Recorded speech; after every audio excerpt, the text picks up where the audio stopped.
There's a lawnmower behind me, but don't mind it. Thank you for all joining us. I am your host, and one of your hosts, I should say, Paul Herman. Thank you for joining us. We have a lot of exciting things to talk about today, besides the fact that DC just is imploding as usual. Oh boy. But that's a whole different story. But we're going to focus on positive things today. We got a lot of crazy fun announcements from San Diego Comic-Con, and we're going to break them down, or my friends will break it down because I already do that on the MCU fan show. I don't want to save that for that show. But the good news is that I've got two other people who are going to break down their thoughts, and then I'm going to give some comic book recommendations. Super exciting. So without much further ado, I'm going to go ahead and bring on my friends here, Mr. Chris Clow and Javi Trulilo. Hi, guys. Hey, man. Hey. That was close. Man, that was a... You guys were like stuck. You guys were stuck on like the same face. Paul, so just so people are aware, Paul might be having some connection issues. So if there is a little bit of overlap when we talk, please forgive. It can't really be helped at the moment. I'm just sitting here confused right now because I wasn't sure if we were doing the DC support group or if this was talking about the Star Trek reveals from San Diego Comic-Con, because I am pumped to see an animated Christopher Pike on Lower Decks. You would be both. Yeah. Pike's peak is already like Johnny Bravo level proportions, so he's going to translate beautifully into an animated form. Oh, most definitely. I just can't wait for Boimler to geek out when he sees the Pike coif in person for the first time. Oh, totally. We lost Paul already. Yeah, it seems that way. Oh, he's. My wife is mowing the yard. So I don't hear that, but it's like it's so loud right now. You don't need to be muted, Paul. We can barely hear it. It's fine. Really, it's fine. Just let it ride. Let it ride. Okay. I can hear it clear as day. So anyway, so thank you for joining us. If you haven't already, please hit like, subscribe, all that jazz. And sorry, the internet's really bad today, people. I'm really, really sorry. So I keep interrupting everybody. So I apologize in advance. So anyway, if you can, again, like, subscribe. So we're going to really quickly run down everything. And we're going to start with, we're just going to go through the whole phase 5, phase 6. Because phase 6 doesn't really has some big announcements, but it's got more stuff going on in phase 5. So kind of what we're going to do here is we're going to start with Secret Invasion. And I'm curious, guys, what's your take on Quantumania? We're doing Quantumania first. I apologize. Quantumania. What is your takes on Quantumania, my friends? I'm just curious. What's your kind of just low down on that film right now? Javi, why don't you go first? I'm excited for it. I enjoyed the first two Ant-Man movies. I know they're not high on anyone's lists, and they certainly weren't on mine when the first one got announced. But I enjoyed Paul Rudd's take on the character, and I haven't really read a whole lot of Ant-Man. Like, I haven't read a lot of the stuff that we're going to be talking about tonight. But as far as like a movie goes, like Peyton Reed, I think has done some pretty solid stuff. And I'm curious to see where they take it and what he was talking about when he said we'd see more of the quantum realm, and it's not what we think it is. So to see Kang and Ant-Man and the Wasp and how his daughter fits into all that, like I'm excited for it. Yeah, I'm probably a little less so, just because the Ant-Man films, as you kind of alluded to, not high on my list. I'll put it that way. I'm one of those people that was really, really looking forward to seeing Edgar Wright in the MCU. Yeah. And when that didn't happen, I was quite disappointed. So Ant-Man as a movie, it was fine, but I feel like it could have been more than that had they stuck with the original director. Not to take away from Peyton Reed, who's a very capable guy in his own right, but I mean, Edgar Wright is Edgar Wright. He's Edgar Wright. I mean, he's kind of close to an auteur. So, it's a little overrated in my opinion, but that's just my opinion. Well, yeah, what a surprise that you think that. But either way, I know. But the and good news this is, second film guys, was just, yeah. the second film was bad. I'm just gonna say it right now. Ant-Man and the Wasp I have only seen it once, and that's saying a lot for me. But I love the first Ant-Man. Love the first Ant-Man. So the announcements here, guys, break this down for me real quick. What do you guys think of this? I think this looks great. I ain't gonna lie. Well, it looks good. I mean, concept art generally does look good, and yeah, the promise of Kang hanging over everything is it's definitely a cool visual, and it automatically brings up a lot of images about what he's going to be as an overarching MCU villain, but it's still an Ant-Man movie. Sorry. I don't know what your problem is because Ant-Man 1 was great. Javi, what's your take on Kang here? Um, I don't really know a whole bunch about Kang, and the love that I have for him is more of like childhood nostalgia for the Secret Wars action figure more than anything. So that's kind of what like gets me excited to see him. And we'll get to Loki in a little bit, but like I wasn't that impressed with what we had in Loki, and so I'm not sure. I'm assuming this is a variant of Kang and not the one that we saw. I don't even really remember how that ended, other than they just talked for 20 minutes sitting down. I think he died. But I can't even recall anymore. So, but I'm excited to see a classic Marvel villain, take to the screen. And Paul. All right, my internet is going to hell. So I apologize, guys. What were you guys saying? They're handing it back off to you. Okay. Well, really quickly, if you guys want some good Ant-Man comic books, hold on. Is it showing up yet? No. Yeah. There we go. This is basically anything by Nick Spencer, Ant-Man, I would just highly recommend reading. I think it's probably the best Ant-Man stuff. It's this is the lazy version, I like to say, for the episode. These are the obvious comics to read, but I definitely recommend both Ant-Man series. Read them. They're great. They're honestly, I'm not sure if the movies informed like Nick Spencer was told to write a story like this or what have you, but the comics are pretty good. Javi or Chris, have you read any of the Ant-Man comics at all? Not the ones by No? Nick Spencer. No, Yeah. I read Irredeemable Ant-Man, and I think the last time Scott Lang was in a series before that, before Kirkman actually jumped on. Yeah, this is good stuff. Go check out that for Ant-Man and stuff if you're a big Ant-Man fan, if you haven't already.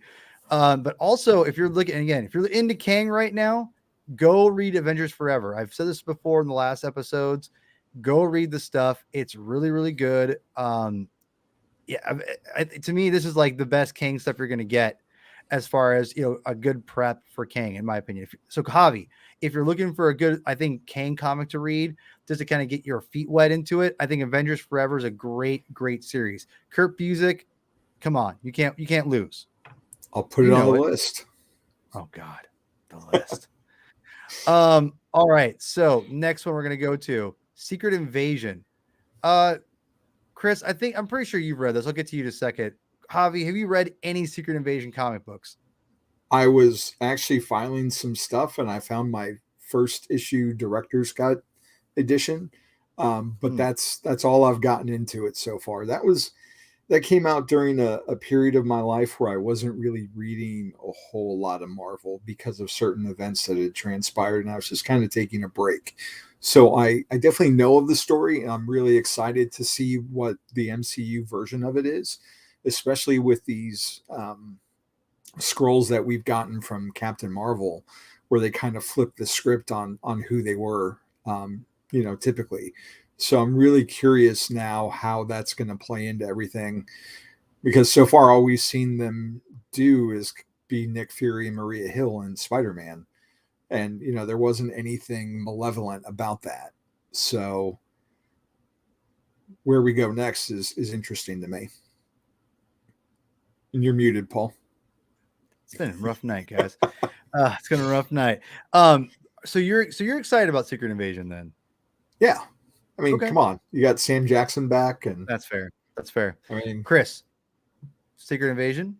I mean, the original story was kind of what I cut my teeth on when I first started reading Marvel on an ongoing basis. So I was right there through New Avengers when Varanki showed up as Spider-Woman and had infiltrated the team for a really long time, up through the actual invasion itself, which resulted, of course, in the dark reign of Norman Osborn. So I thought the story was pretty solid. I mean, as a follow-up to Civil War, it might be in a different direction than people expect, but that's okay.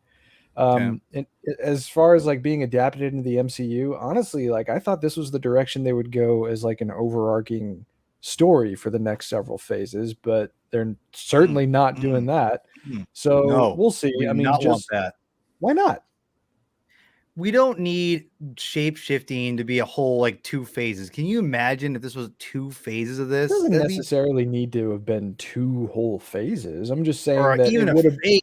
it would have been a Ugh. justification for an Avengers movie, the way that it was originally set Yeah, up. this is perfect. This is a great way to do it. Just get it out Oh, there. well, Get if it it's set up. perfect, then what is the point in talking about it, right? No, I'm just saying. I'm just curious what your thoughts. It's perfect for me. I'm saying perfect for you is As a different, show, right? look, the idea of a vehicle for Nick Fury is good.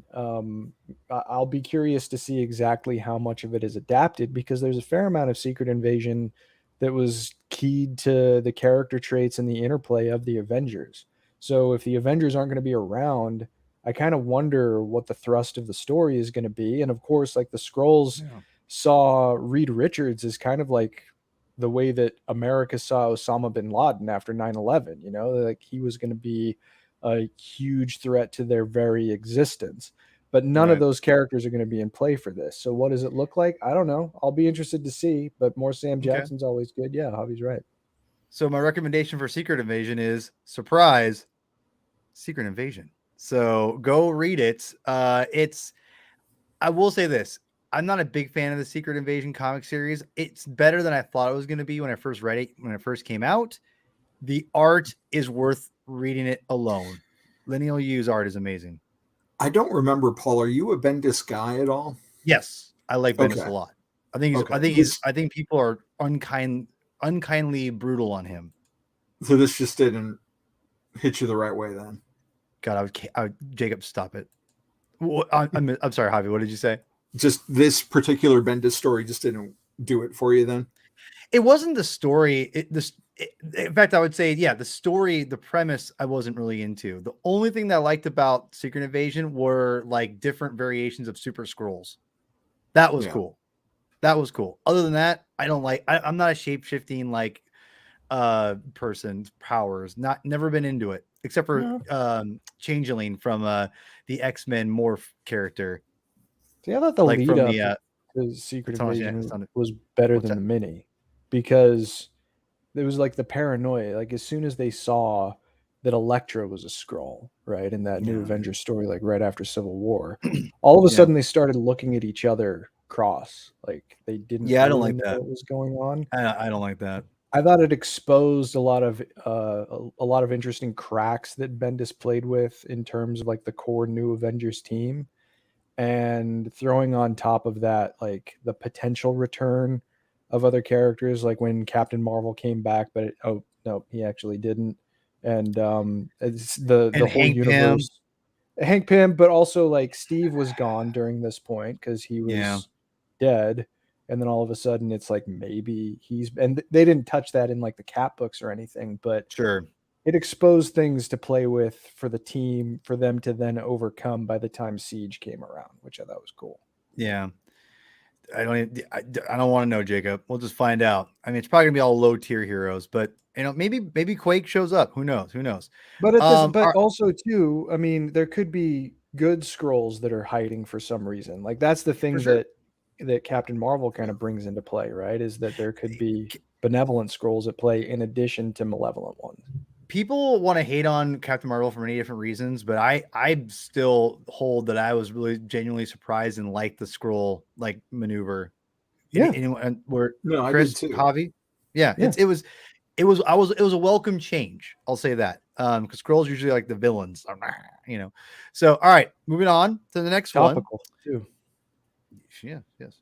So next one is going to be Guardians of the Galaxy Volume 3. Now, Chris, man, we got confirmation that the good old High Evolutionary is the villain, which kind of already knew, kind of rumors of it, but we know the guy who's in Peacemaker with James Gunn, who played one of the characters, is going to be playing him, and he's not rocking his amazing mask, as we know, which I'm pretty devastated by. But either way, I think this is going to be an interesting movie. I like the High Evolutionary. He's a very weird, not even weird. It's just a complicated backstory, which I'm sure it's going to be a lot more less complicated. Him just, I'm assuming he's just going to be a space guy the whole time, a cosmic being, but we'll see. That being said, Chris, what's your take on Volume 3 Guardians and the announcement of the High Evolutionary being the big bad of the episode of the film?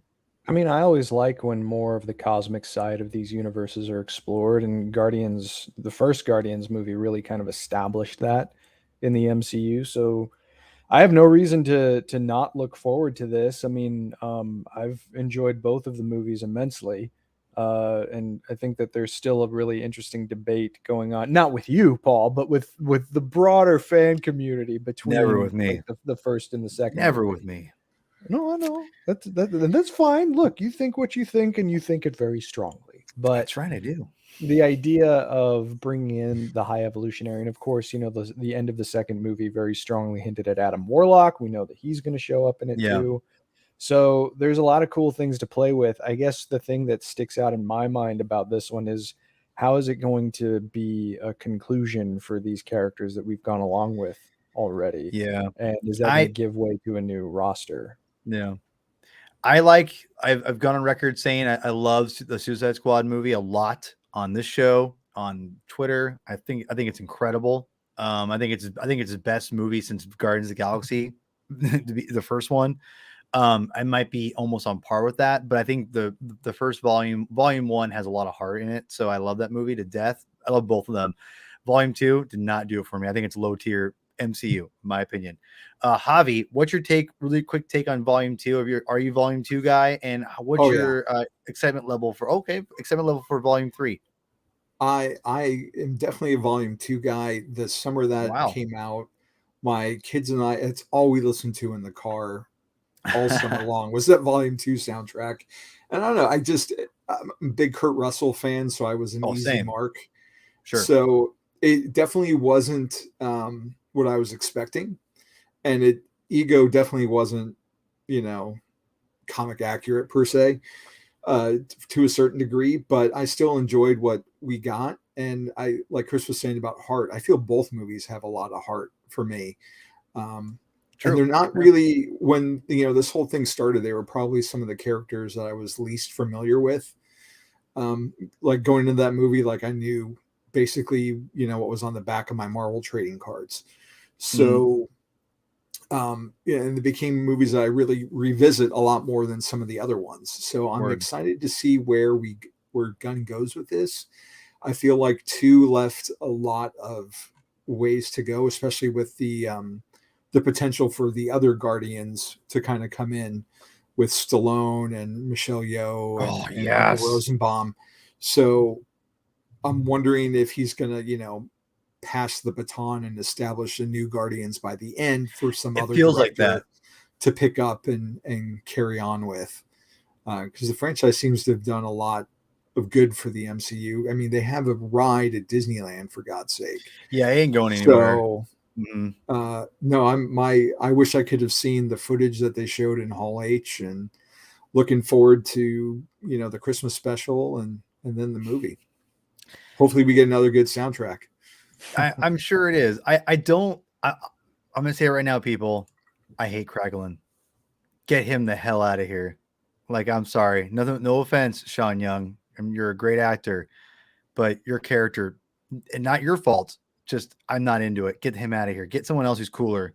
Get Martin X in here, man. Like, why do I have Kraglin when I can get Martin X? What the hell? I don't care about Kraglin. So anyway, that's just my personal thing. I don't like him being the new Yondu because he's got the fit. God, don't even get me started on this crap. Oh God, He's not the new Yondu. I mean, he has he's some of got the stupid same. Finn. He's gonna That be. doesn't make him the next Yondu. This is why He might I as well. like He might as well call himself Yondu at this point. this. I'm But Yondu now. the I'm reason I Kraglin. like Volume 2 is because of what it plays with in terms of the All roles right, of fathers. I've had enough of you know? Volume 2. We're moving on. Yeah. Sorry, but really quick.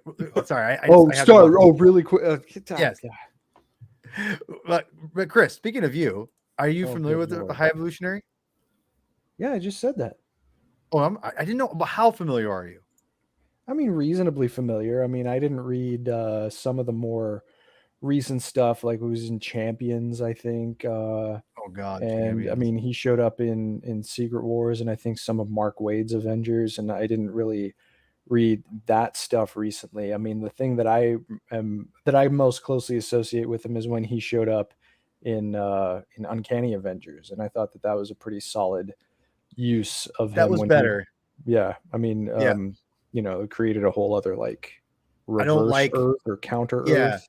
Yeah. I didn't like the reveal they used with Wanda and Quicksilver, but that's gonna be retcon at some point too. So I'm like, Yeah. I'm just like, just come on, just give me the retcon. Just give me the retcon. So really quickly for comic books, I'm recommending for this again. This is lazy stuff that I'm doing here, people.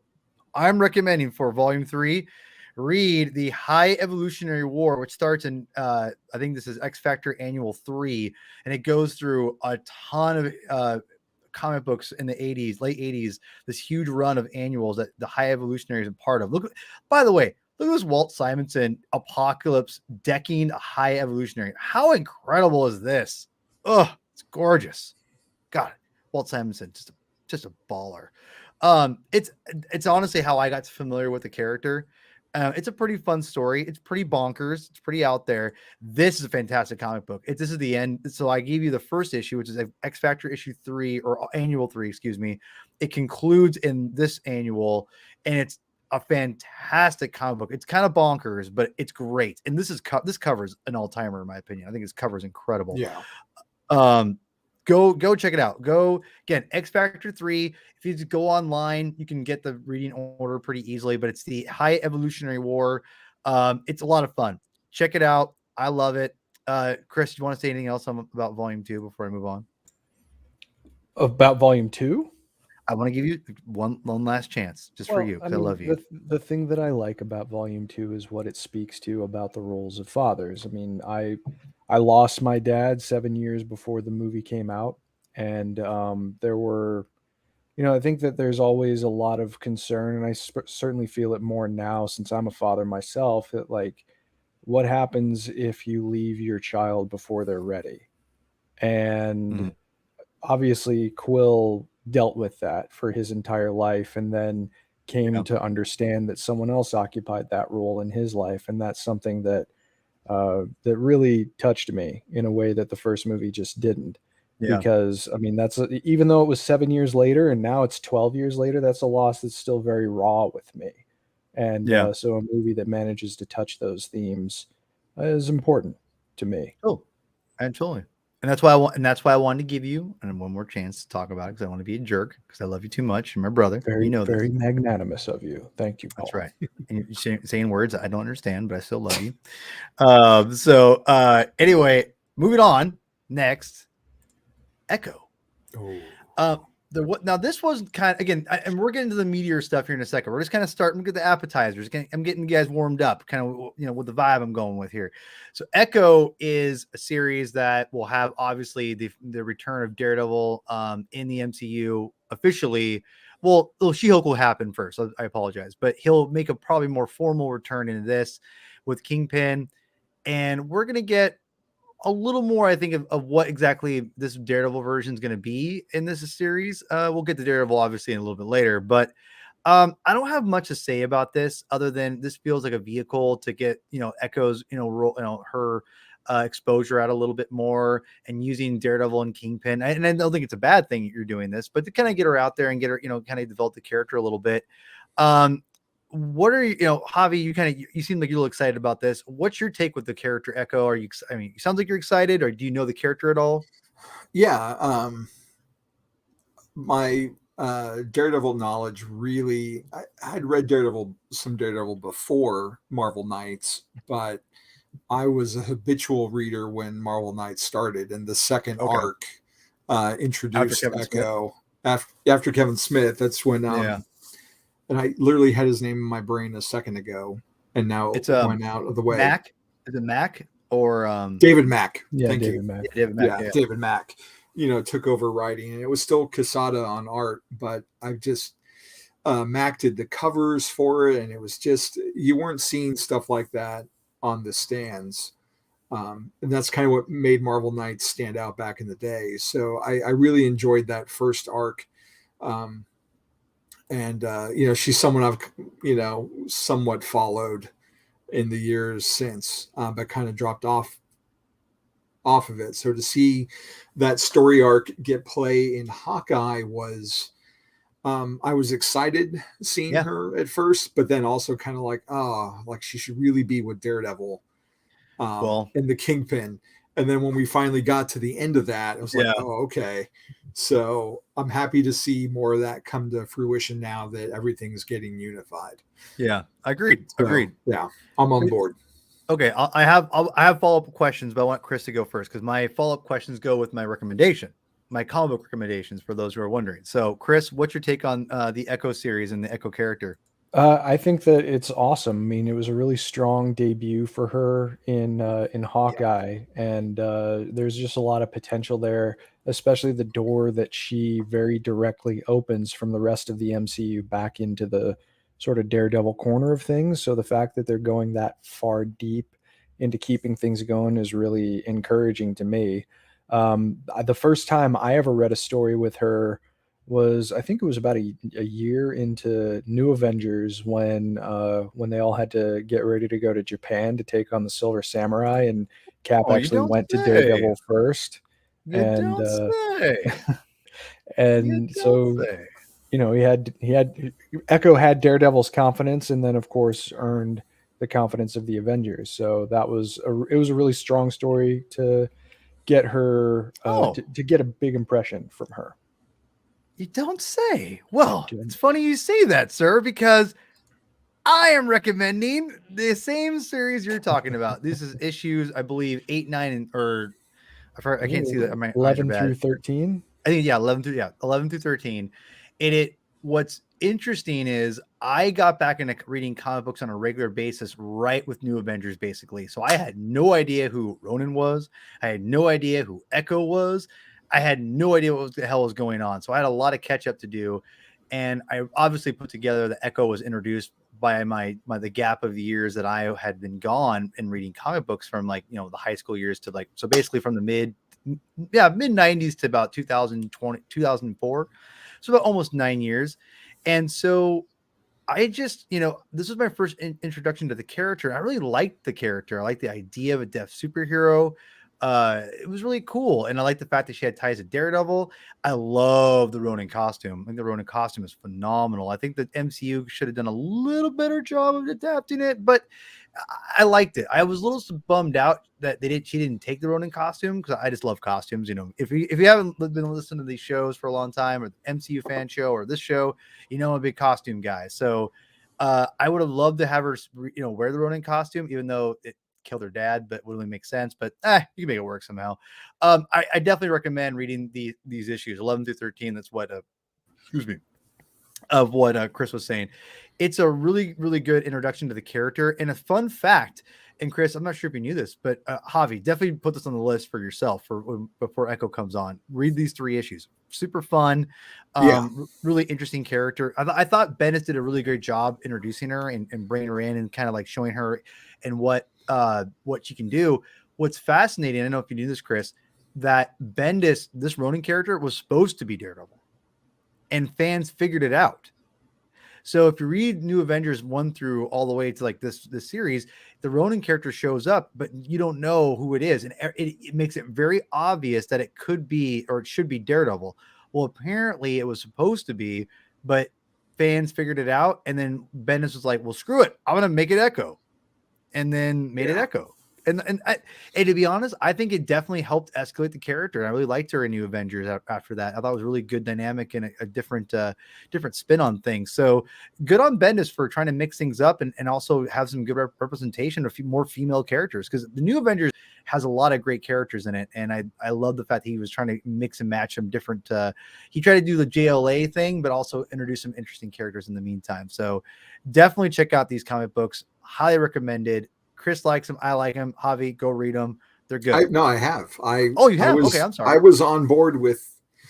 There was a period of my life where I was buying like everything Bendis, so I had. Oh, you're a Bendis fan too. Okay. Yeah, I mean, my brother-in-law, my brother Eric, I was hanging out at his apartment one day, and read Powers 1 and 2 back to back, and I was like, "Who is this guy?" So then I got Jinx and Goldfish and Torso, and then you went full on indie. All yeah, right. and that was before, right before he did Ultimate Spider-Man. So I was primed for Ultimate Spider-Man, and I did his Avengers for a while, and he started to lose me a bit with Daredevil at the end with Decalogue. Okay, that's a whole other episode. Oh yeah, Javi, you just inspired me to do a Bendis episode. Yeah. Like not just Daredevil, a Bendis episode. So we'll be, a Bendis, you might say. A Bendis? Yeah. Sorry, go ahead, Javi. No, I was just say like Alias, like I was reading like just about everything he was putting out at a certain point. So I think he got tired at the end, like Dan Slott and Spider-Man. I think he got tired at the end for a lot of his Marvel stuff towards his last year or so. But that being said, I think his Daredevil run's the best. I think it's better than Frank Miller's. Just gonna say it, but we'll just say that debate for later or discussion for later. But I didn't know honestly, Javi, as I've gotten to know you, and I just, this is gonna be really stupid. You're gonna be like, whatever. But this is no BS, people. I was thinking about this today. I'm like, you know what? This is like 2022 is the year of the Javi for me. I've gotten to know you. No, I'm being serious. I know I'm being serious. I'm like, this is the year I got to know you more, and I've loved you so. I love you so much. I just want you to know that. I think it's great. I'm like, I just love the fact that I got to know you, and I'm like, man, I'm so glad this is the year of the Javi. I got to know Javi. So, anyway, I just wanted to say that right now. I just really appreciate it. Thanks, brother. Yeah, of course. Year of the Javi, 2022. I'm sticking with it. All right. So I'm sorry. I know you're gonna get going soon, so I'm gonna hurry this up. Loki Season 2. We're good. Chris, your thoughts?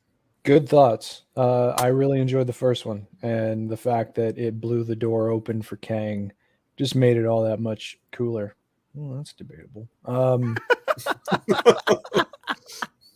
Go on, Chris. Go ahead. But no, I mean, look, the follow-up is well, that's debatable.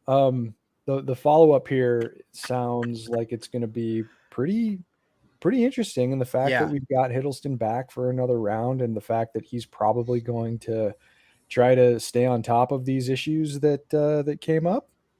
I think there's a lot of promise here, and the first season, I think for a lot of people was just surprising. So bring it on. I liked season 1. I felt it was inconsistent at times. It either was really, really good or just kind of just meandered a little bit. I'm very excited where they take season 2 in retrospect of where they've gone and what they can do and everything. So I'm excited. Again, I'm saying, if you're wondering why I'm not giving you guys more, is because obviously the MCU fan show is where I dive into this. I want to save it for that, but I'm interested more in Loki Season 2 after these announcements.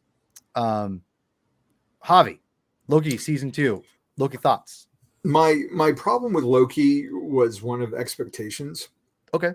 When Ragnarok came out, I wanted a certain movie, like a big dramatic movie, and that's not what Taika delivered, because he had way more comedy to the expense of like a lot of the dramatic things that were happening than we later saw in other movies.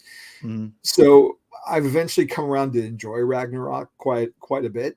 I love it. And so I was expecting that to carry on with Loki. Oh, okay. And then Loki did the exact opposite thing, what I was expecting. And there's some great, wonderful moments in that show, but as like a whole season, I just found something kind of lacking. And like I mentioned earlier, like I wasn't, terribly blown away by the finale, even though there was interesting things going on.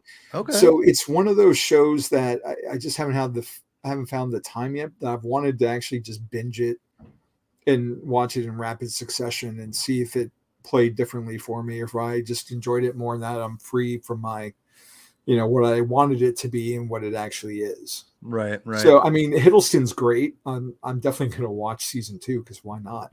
But I'm not as excited as I would have been if I would have enjoyed the first season more. Interesting. Yeah, I get you. Are you a Loki fan in the comics at all? Yeah. Just he's not the same character, obviously. Obviously, Hiddleston is elevated. Yeah. Right. He's got a whole different vibe. But I mean, he's fine. Did you really quickly? Did you like the last episode? Nah, I was a little Really? underwhelmed. Yeah. Wow. Yeah, Okay. I don't know. I think too much hype got to me, and I was waiting for more. It's like we're just sitting here talking about stuff. I know. I love it though. It's okay. Yeah. But listen. Chris knows I'm not the biggest fan of subversion of expectations. But I didn't really enjoy that because it gave us what we wanted, but not exactly. So it's just I like that. But because to me, it only built up what they're doing eventually with Kang and everyone, and actually made, I think, again, you're taking all these deep cuts like He Who Remains and things like that and integrating it and making it condense it with Kang, which I thought was a really genius idea, to be honest. So yeah, I love it. But again, you don't have to like it. I personally like the fact that it was not this big like, third act. It was the exact opposite. And you're actually preparing the audience for what's about to happen, which I thought was cool. So, but I understand why people didn't like it, but I loved it. I think it's Jonathan Masters, not Masters. It's what's his name? Oh, I'm so terrible with names. You all know that I am. Jonathan Majors. I think he's going to be a phenomenal Kang. So, really quick, I think this series, it's Journey into Mystery. And I forgot to put I think it's 422, if I'm not mistaken. Hold on. I got my notes here. 622. Hold on. Oh my God.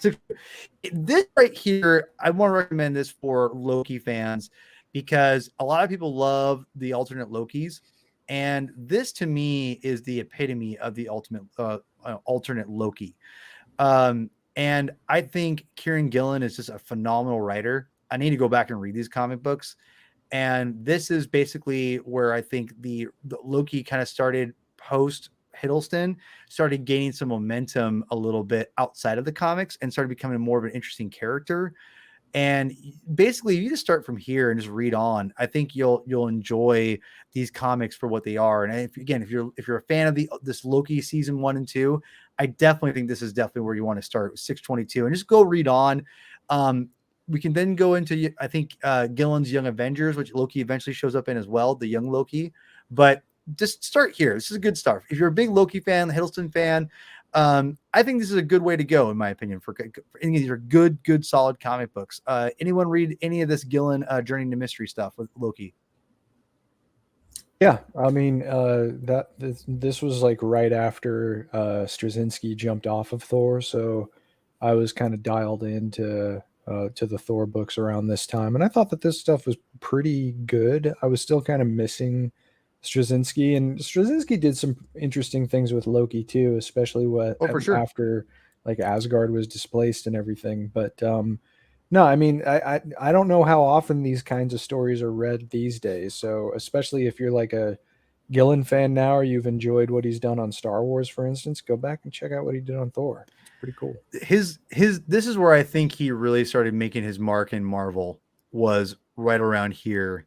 And this was critically acclaimed, and I remember liking it when I read it. And I liked it. He writes really interesting, fun characters usually, and I thought he really hit on Loki a lot. So I think they'll probably mine a lot of this eventually. I think because I think Kid Loki will happen at some point, in my opinion. And I think that the kid in that season of the first season is just kind of a foreshadow of it. So anyway, go check out Journey into Mystery 622. Again, all these comics, most of these are going to be available on Marvel Unlimited. So if you guys want to get, the cheap way out, which again, totally get it. Go check it out there, man. It's good, fun stuff. All right. Next on the list, it's going to be a very interesting title, Marvels. And I think this is a very creative idea, to be honest, what they're doing with this. So, Javi, I'm sure you know. Do you know the premise of the Marvels at all? No, in fact, I literally just finished Miss Marvel season 1 20 minutes before we started No airing. way. All Yeah, right. so Did you like I'm the psyched series? for it though. I really liked Kamala. I think Mhm. she has a different energy than Carol had, because Carol Mhm. didn't really know who she was, and Kamala Agreed. has like this youthful exuberance. And I know people have said it about the comics, that she's kind of got a Peter Parker um, quality about her, in as much as you can put yourself in her shoes. Like, she feels very relatable because she's a fan too. Mhm. So we all enjoyed watching the show, and I just thought it was different and fresh, and I appreciated it a lot more than I did the Captain Marvel movie, which I still need to revisit. It, Captain Marvel was. I think it's just yeah, Captain Marvel. It's not bad. It's actually, I think it's decent. There's parts of it that are just not great. You Well, know, part of there's the movie is she doesn't have a personality, really. yeah, Like, that's Carol kind of herself yeah. doesn't have, like, she's finding out who she is, but it's Mhm. just she's very bland before all that happens. Versus Kamala is just like, She's she's a nothing big but personality. personality. Yeah, she Yeah. just leaps off the screen. Yeah, so you weren't really super into the Captain Marvel, and you seem really into Miss Marvel, which I agree. Like, Miss Marvel is fantastic, and it feels like it's being criminally overlooked, which is just crazy to me. With Marvel being as big as it is, but it's not hitting, I don't think, the viewership they want it to, maybe, but it I feel it'll find its audience eventually, because it's really well written, and I think it's one of the better like Marvel things that they've written in a while. But it's just not the best superhero stuff, which is what's where people watch it to begin with, right? In my Yeah, opinion. But the other stuff is so good that that's what makes it, I think, elevates it above so much other stuff. Like, I liked it more than Moon Knight, and that's saying a lot, because Moon Knight's one of my favorite characters ever, and Moon Knight series left me a little bit, just, yeah, I wasn't super into it. But yeah, so it seems like you're more into it. I love Monica Rambeau in WandaVision, so I'm excited to see her in this as yeah. well. So that'd be cool.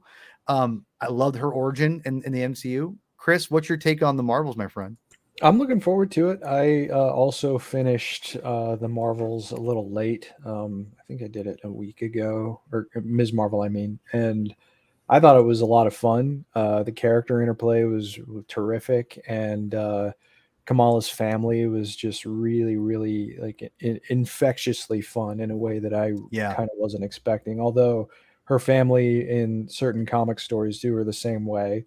Her father was in the Avengers video game that came out a couple years ago and was the same way. So seeing that corner of this, or that half of this movie built up the way that it has been is cool. So seeing more of Kamala will be a yeah, great treat. And then the fact that she is so inspired by Carol might push Carol a little bit further into being potentially a better hero. So yeah. I'm That's a looking good forward. point. Yeah, I'm looking forward to seeing what this dynamic brings out in each of them. Don't meet your heroes is that common phrase. Is that going to hold up here, or is there going to be something else going on there? It could go either way, but either way, I'm looking forward to seeing what happens. Yeah. So I'm going to throw a little bit of a wrench in this for comic book recommendations, because I think this is a potential movie being made eventually. Maybe not anytime in the next, like, I'd say 5-6 years, but maybe after phase 6. But I think this is a great place to go to learn about Carol, about Monica, and a good introduction for, if you're into, the MCU and you want to learn more about the universe in general, is, again, and American Chavez is in this comic too. I'm talking about Al Ewing's freaking Ultimate series, and I can't recommend this enough, people. And we'll eventually get to this, I think, in a more in-depth reading for MCU Required Reading at one point. But this right here is, I can't recommend this more. It's fantastic. It's deep it's into the weeds of Marvel Universe. Al Ewing, interweaves so much canon into this, and intertwines great characters. You've got, I mean, because you're going to get Blue Marvel. If you look here, yeah, Blue Marvel in the middle. You've got to his right will be Monica, who will be in the Marvels. You've got obviously Black Panther. Everyone knows and loves him. You've got to his left, who's that? American Chavez, Multiverse of Madness. She's going to be probably a champion, or oh god, I hope it's not the name. But Young Avengers. You've got then Carol here, and you got obviously Galactus right behind him. Great. This is a fantastic series. Blue Marvel will show up at one point. I can't recommend the series enough. You'll learn about all these great characters. Again, half the majority of the Marvels are in the series. Chavez is in the series. I go read it. It's 12 issues. We just don't go to the next series. To me, read these first 12 issues. This is fantastic. Anyone read this before? Anybody? What is that? 616 or is it? Yep. Okay. Yeah, because it's post Secret Wars. Okay. I remember when it was coming out, you were raving about it. I hadn't. Oh, it's so good. I hadn't taken the plunge, but I've always been intrigued by it. I just haven't actually taken it. It's into the weeds, but I can't recommend enough to you guys to go check it out. It's super, super good. Right on, man. Mwah. Thank you, sir. Mr. Doyle, I really appreciate it. Thank you for your support, and don't be a stranger. And yeah, man, thank you for joining us, and hopefully we keep giving you stuff to come back to. So yeah, thank you, sir. Yeah. Big hearts and love to you. Go check this out, guys. You'll love it. Javi, put it on your list. It's super good. Super, super good. Next, moving on. Oops, sorry. Thank you again. I mean to do that. Moving on to the next one. I'm trying to blow through this for Javi because I told him I'd be out in a certain time. Blade. We got a release date for Blade. And again, we're going release order. I love Blade from the movies. I'm not the biggest Blade fan. I think he is a better team, like kind of a more of an ensemble. I think in the comic books anyway, character than he is a solo character. He hasn't really been able to support his own book, but obviously he's got a mainstream appeal with Wesley Snipes films. I love the first two films of Death. I'm excited to see what they do with the character. But yeah, Javi, what's your take on the Blade series? Kind of similar to you. I really enjoyed the first two quite a bit, and that got me into reading some of the comics, which are a little bit different. But I'm excited for this. It feels weird. It's one of those things where it's like it's finally happening, like it's really happening, and I'm just concerned, like what's the tone going to be? I feel a little better now that at least Disney Plus has Logan and Deadpool on the platform, but I'm wondering how toned down this is going to be, because I don't want to see a PG-13 Blade, but that's just me. It's not that it couldn't work. If the story's good, the story's good. So I'm excited for it. Good point, Jacob. I feel bad. Like, you got a lot to live up to, I think, with Wesley Snipes, because he's had that role for so long.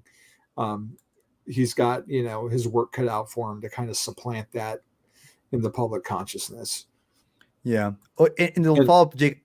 I'm sorry. Go ahead. No. I'm good.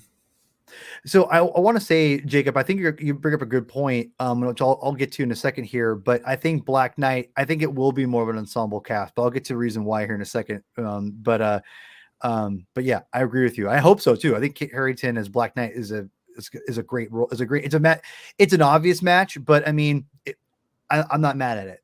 Chris, thoughts on Blade? Good. Blade is honestly like the movie that probably kicked off this golden age of comic book cinema that we're enjoying today. Yeah, it is a theatrical release. I remember being floored by Blade when it came out. It was a movie that I should not have watched because it came out when I was in 5th grade. But it's not that bad. No, but I mean, the opening is kind of rough. It's a little sexual. Yeah, I mean, like if my mom walked in while I was watching it, she would have scalded me. I'll put it. Hey man, my mom made me not made me. She let me watch Pulp Fiction in 6th grade. So if I can watch Pulp Fiction. Oh no, hey grade, man, you can watch Blade. When I was in preschool, I was the only classmate of mine that had seen both Terminator movies. My dad didn't agree with like any censorship, and my mom agreed with it like too much. It was a very strange household to grow up in. My dad took me, because it was around this time, my dad took me to see Starship Troopers in the theater, and he also took me to see South Park Bigger, Longer, and Uncut in the theater. And I was in elementary school for both of those. That's amazing. And my mom would not have let that fly. But No, I mean the Blade as a character, just considering the stuff that was added to him from the movies, is a fascinating guy. I mean, he's someone Yeah. who fights against his own lineage. That's cool. Some of the Yeah. stuff that they did with him initially in Tomb of Dracula, I have revisited. And I mean, it's all right, but it doesn't really hit the highs that Yeah. the cinematic conception did. The Marvel Studios has the opportunity to take from both worlds. I would honestly be kind of surprised if it was straight PG-13.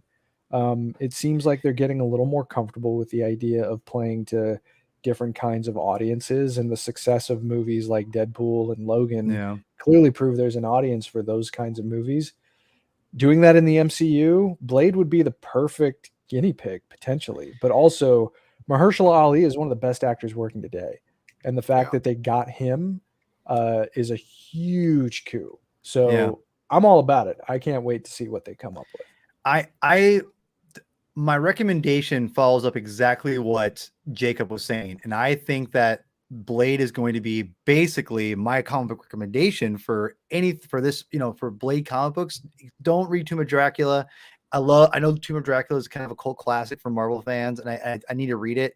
But to me, the Blade series, or Blade, is truly the best in the Night Stalkers, in my opinion. I think this series doesn't get enough love because it was 90s and you have big guns, but right here, this is the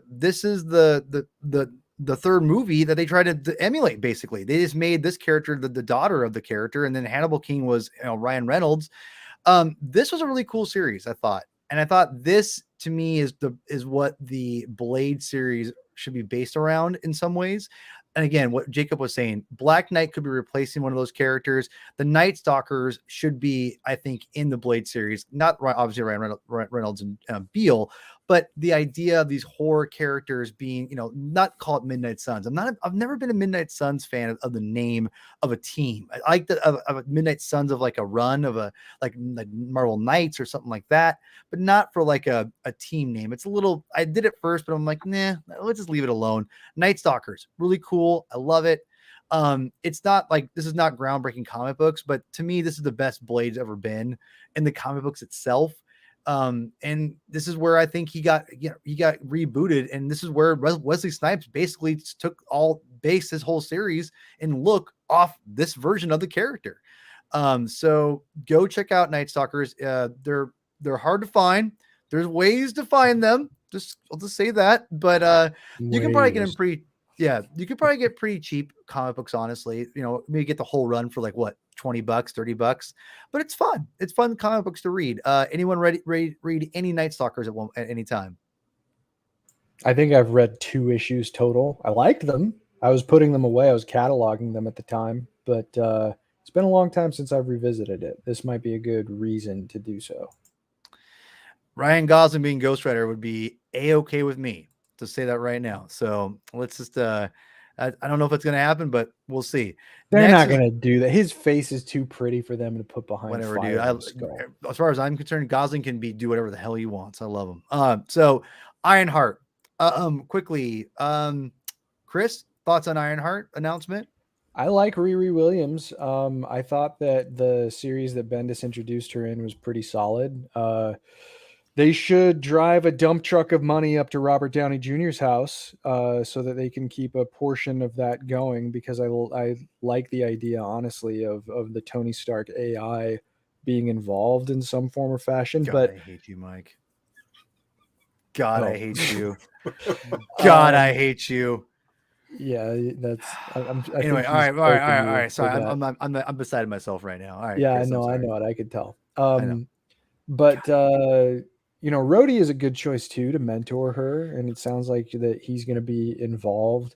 Yes. But I do think that there might be a good thematic opportunity for a more solid and visible passing of the torch if there's some sort of Tony Stark involved. I think it would add. It would sort of be like graduating her to a new level and conceivably into Avenger status. So I'll be interested to see what they do with the show, but I think she's a cool enough character on her own, certainly. Yeah, I've got a lot to say about Ironheart. MCU fan show, we're gonna be breaking a lot of these things down, so I'm gonna save a lot for that. But I've got things to say about, I'll just say this: I think that Shuri is gonna be playing that role more for Ironheart, but we'll see in Wakanda Forever, which by the way looks amazing. Anyway, Yeah. Javi, Ironheart, go ahead, my friend. Don't know a thing about her. So, I mean, I know her name, but I haven't read any. So I'm looking forward to your recommendation. I'm more, when it comes to, the upcoming phases in the Iron World, I have been all in on Armor Wars, and we didn't get a single announcement about I think that it's done, at all, bro. I think it's which, done.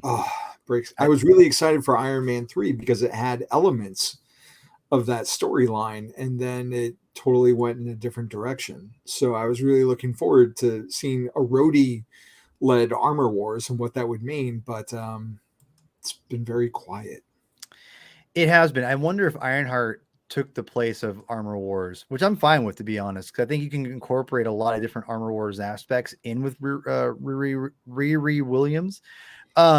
So for recommendations, I'm just gonna throw this up here because again, Ironheart has been in a ton of stuff. But if you can read this, it kind of gives you a timeline of where to go, the Bendis stuff and everything. She went eventually joined the Champions, but basically you've got Civil War II introduces her, then her own main series. Then you go into other stuff after this, which I don't really care about. Champions, and then there's more stuff right there. This is all a good reading order. So if you guys want to, this is back in a comic book that I was reading, which I'll get to in a second.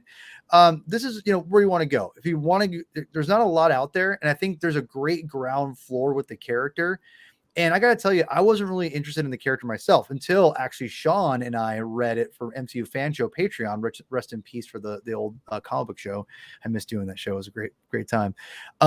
I just didn't really care about the character, to be quite honest. I just thought it was a kind of whatever. The Bendis stuff I thought was fine. I thought Superior Iron Man, who was coming out at the same time, was much better. But I'm also a giant Doom fan. Iron Man. But whatever. Superior, yeah, I forgot. Superior Iron Man is garbage. Don't read that. Sorry, I'm just gonna say that right now. It's bad. But Infamous Iron Man is phenomenal. I think that's that. But I'm a big Doom fan, so that's just, I'm biased. That being said, we read this series. This is Ironheart. I think it's just her series. This is her first independent series called Ironheart. And I stayed away from it because I hated this costume. Now, I say that because she's got no face shield. And this bothered me. I thought it just looked ridiculous. I'm like, this doesn't look like an Iron Man character. What the hell, And I disregarded it. I didn't know that it looked like this. This is great. I love this. This is a fantastic costume, in my opinion. The heart at the top on the head, not my favorite part, but I like the heart on the chest right here. That looks really cool. But to be honest, I read this comic book, guys. I loved it. I think this, to me, the first arc, the first 6 issues of this comic book series is definitely where you want to, if you want to skip and go right to some good Ironheart stuff, go read this. This is great. I thought it was a good introduction to the character, or, reintroduction to the character. Sets you off, I think, on a good way to know, what she's about, and just kind of integrates her a little bit more deeper in the Marvel universe. And I like it. And I honestly thought that this costume is underrated. I think this is a great costume. So definitely go check out this Ironheart series for comic recommendations. Chris, you have something to say? Yeah, I mean, that's a good recommendation, but I also don't think people should sleep on the Bendis stuff either, especially considering where the MCU is right now. Because, I mean, a lot of the stuff in the MCU post Endgame has had a big old Iron Man shaped hole in it, right? I mean, the characters are still coming to terms with the fact that this guy's not around anymore, and he was really the linchpin that held a lot of the components of the universe together. The Bendis comics that actually led to the absence of Tony Stark for a while put the 616 in a bit of a similar place. Yeah. And having Riri come in when she did to sort of pick up the slack that was left by Tony Stark's absence, who knows? There might be some thematic things that cross over there. And there were some cool moments where Invincible Iron Man with Riri and with Rhodey and with the Tony Stark AI and Infamous crossed over a little bit, which was cool. Okay.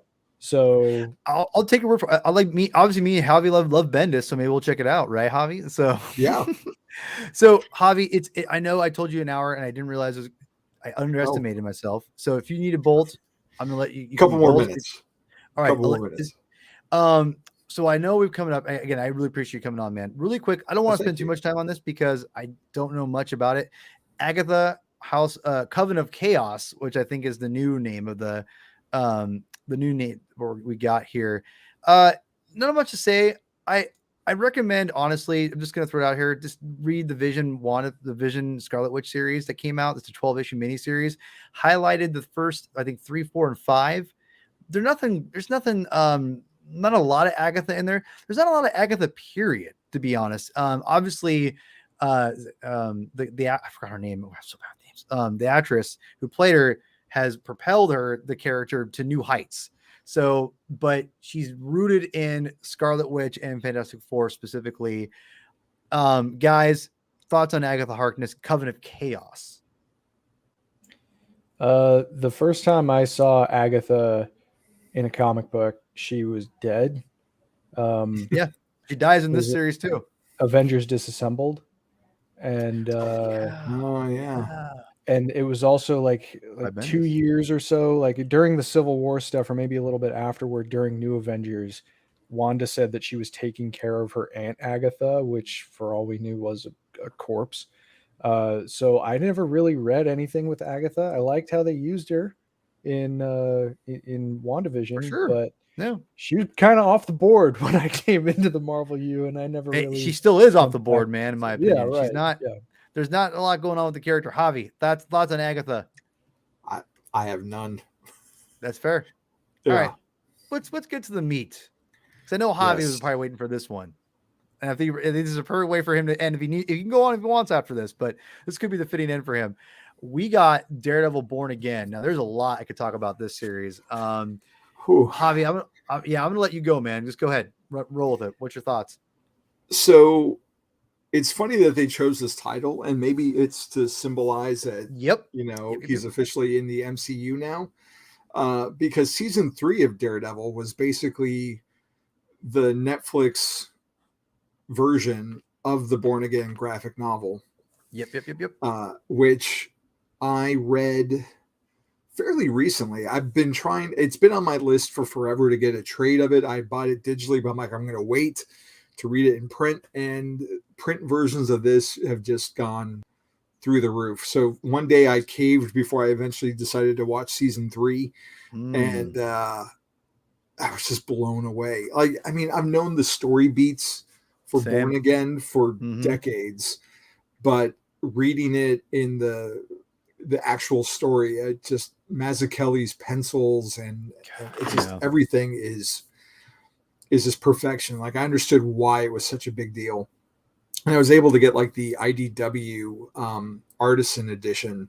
What? Like the not the big one, but they have like a trade paperback type version, which still has like a lot of the same features, and it's just a master class of comics. So I have no problems with them using the name again, even though they've already kind of adapted the storyline. I'm just happy to see that we get to continue with this character, and who knows what costume he's going to be in. I don't know how they're going to 18 episodes is like the biggest MCU show to date, I think. I've got my stuff. I'll wait till we're all done. So I'm pumped that we're going to get more of Matt and Kingpin, and I can't wait. There's so many good things that they can pull from. So I just hope we get to see a good costume. I don't really care for his red suit in the Netflix stuff. I honestly, I'd rather see him in Affleck's than that red suit. He was never really in his red suit all that much. Sir, you're talking to an Affleck Daredevil movie like Defender. I will go to war for that movie. I have both versions, and I had to explain to the kids. I had to explain to the kids when we watched it like a year or two ago. I'm like, listen, it was a certain time. The Matrix was really big, so there's a lot of wire foo going Trying to on. But, like, justify it. the director was Listen. very anime influenced, so that's why a normal Oh, person can man. jump 40 feet in the air. But I'm like, just give it that, and it's a really good movie, and I still enjoy it. I don't care. I mean, didn't they hint at the yellow costume in the She-Hulk teaser? They did. So there's Hold on, potential but there. you know what? Someone beat me to it. I think it was from Superior Spider Talk guys. Because I thought the same thing they did, but they beat me to it. Don't forget that they're introducing so many different B level characters and C level characters in She-Hulk, like Frogman, the Immortal Man, other characters too. That You think that he's character, D-Man? yeah, that was you. I think it probably is D-Man. To be honest, I mean, because he looks exactly like Daredevil. He's literally Daredevil's blue yellow costume, Yeah. with like Wolverine's like mask. That's D-Man. But because I will say it makes more sense if you think about that Daredevil's actually he's in a variation of his red suit. That's why I would say that, exactly, Mike, exactly. Frogman, the best Marvel character next to Spider-Man. Let's be real. Yes, thank you, and yes, yeah, I think it's D-Man. I don't think it's Daredevil.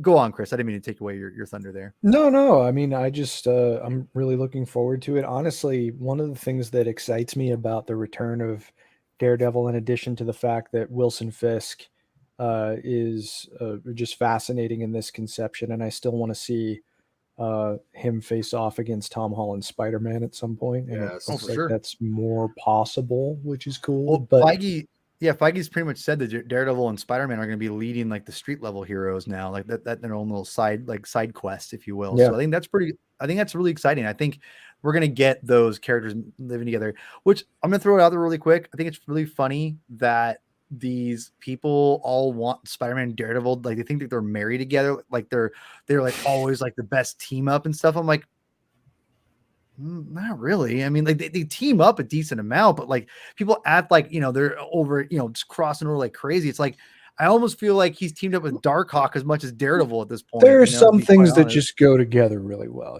Chocolate and peanut butter. I'm Spider-Man and not saying they Daredevil. don't. I'm just saying people act like they're People best think there's friends. more Like, of a lineage there than there is. Yeah. yeah. And again, I'm not saying that if you like them together, it's bad. I'm just saying it's not just weird, No, I mean, well, on dude, word. the show that isn't he dead? Yeah, you can bring him back.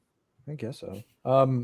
But the show that we Yes. did with the Spider Council, like about potential MCU paths, I mean, street level Spider-Man, that was what I wanted to see. So the fact that we're moving in that direction and Daredevil is the conduit that gets us there is really exciting. And honestly, too, man, there's something that I find kind of fascinating about a potential face-off between the Winter Soldier and Bullseye. I don't know what it is. I want to see it. It's also potentially, I don't know if there's a future for Bullseye, at least as he was envisioned in the show, or Benjamin Poindexter, right? I liked the way that they developed Bullseye in the show, and that's a cool character to be active in the MCU. So if they can continue those I mean, there's a lot more Daredevil stuff to touch, of course, but there's a reason that Bullseye has the stature that he has. And I thought he was great. The guy who played Bullseye was fantastic, to be honest. I thought he was perfect. Well, a good introduction to the character. He obviously gets zanier, not the actor, but like the character in the comics gets zanier. Right. I'm sorry. Are you finished, Chris? I don't want to interrupt you anymore. I'm excited. I'm done.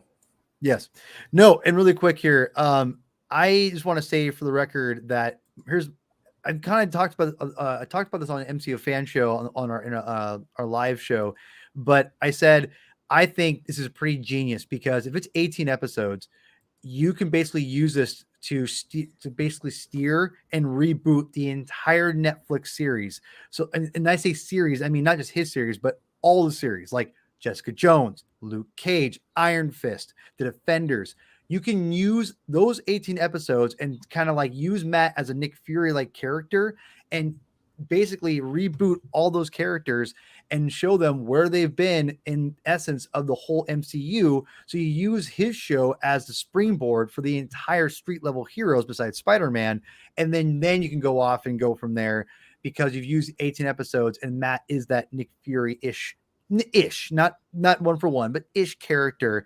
But I think they're going to be using the series as a way to introduce his backstory and how it's going to be somewhat different, but yet similar.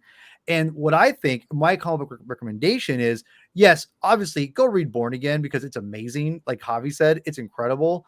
It's not going to, but it's like everyone said in the messages, and I'm going to echo the same things they all say. This is obviously going to be Born Again in name only because it's a double meaning, right? It's a born again because he's coming back home, right? Home. It makes sense. So it's a name only. It might have some influences, but if you want Born Again adaptation, just watch season 3. You'll be happy for the most part. Now, what I do think, you know, I'm not over the moon over the series, but I do think if Marvel's going to do anything, they're going to adapt this bad boy. So I think that's where they're going to go with it.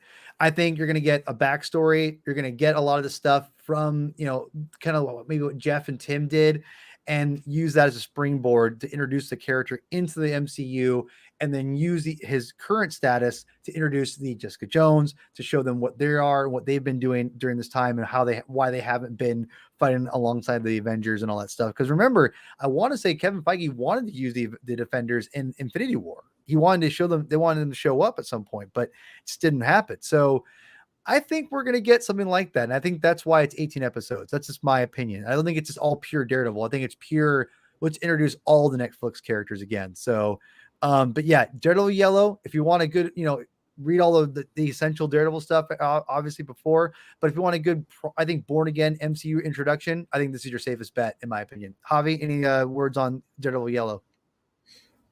Daredevil Yellow is great. It's been a long time since I've read it, but I mean, Spider-Man Blue, Daredevil Yellow were really great books. I did too, Jason. So I'm almost wondering too, because I mean, we really don't know yet with the whole multiverse being such a big thrust. Like, what if the Netflix is another Earth? And now, you know, he just looks like Charlie Cox in the MCU as well. So now maybe they're taking 18 episodes to be like, well, we want to refine this, keep, you know, Elektra alive, or, do whatever they want to do. So the possibilities right now, until we get more confirmation, are pretty endless. And and there's a lot of great stuff they can pull from. So I'm on board, man.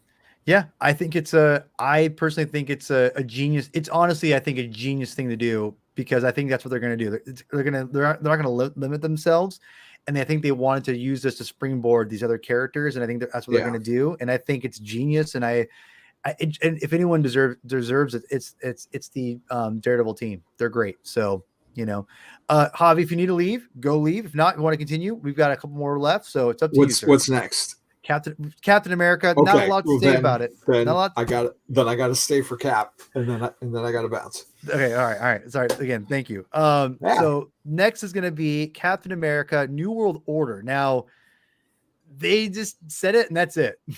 You know, I mean, we obviously know that Sam is Captain America, but this title is intriguing, and I'm gonna, you know.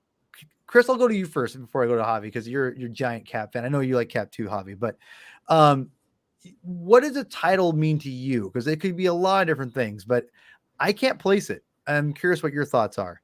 I mean, the New World Order was the skull. So, I mean, that goes back to what, the early 90s? And I mean, it would make sense to me that with Hydra sort of in shambles, you can kill an organization, but you aren't necessarily going to kill an idea. Right. And I mean, if the ideology of the Red Skull has such staying power, then it would conceivably morph into something new and potentially something worse. So I kind of like I mean, I have no idea if that's what they're going to do or not, but the New World Order constitutes such a strong image in people's minds I don't know if that necessarily means. I was waiting for go, someone yeah. to say that. For life. I don't know if that means that the Skull himself is going to be involved. I mean, I hope he is.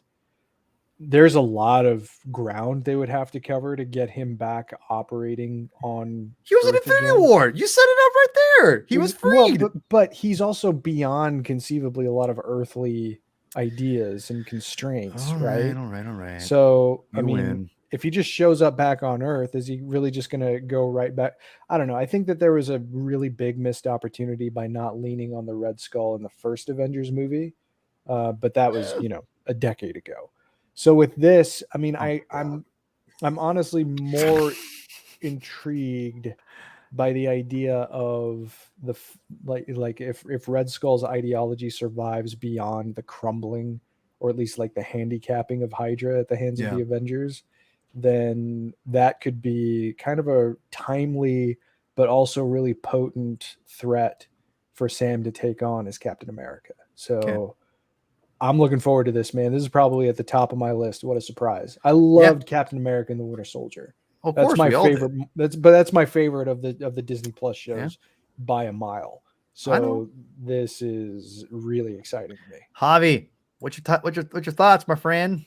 I think there's a huge missed opportunity that Steve Rogers went back in time to return the stones, and we're not getting to see his confrontation with the Red Skull. Oh, dude. I mean, God damn it, Javi. God damn it. Why do you do this all the time? Where is my Disney Plus show of, every episode Steve returns a stone? Adam, he did it again. I've been waiting for this announcement. It's never happened. He did it again. That being said, over the last 2 years or whatever, I can't tell time anymore with me neither since the pandemic happened, but I've gone through like a bunch of Nick Spencer's Sam Wilson stuff. Okay.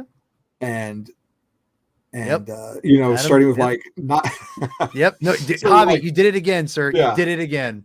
Starting with like, not my Captain America and all that. And I am so excited to see, what Sam's gonna do. And we've got Sharon out there and as the power broker, which it's different than the Sharon I'm used to, but really same. I mean, MCU Peggy's kind of more in like the Sharon I'm used to from the comics, but British. Like I'm okay with her doing a heel turn. So it could very well be like, the power broker is setting up a new world order, or maybe there's a new world order because we have a new Captain America. Dude. I mean, it could go in a lot of different ways. Into sin? What if she turns into like not like she becomes basically like a surrogate daughter of like Red Skull? Yeah, dude. I think it would be remiss to not have some kind of representation of the Skull. And like Chris, I mean, I really loved Captain America and the Winter Soldier, and to see more of a Zemo.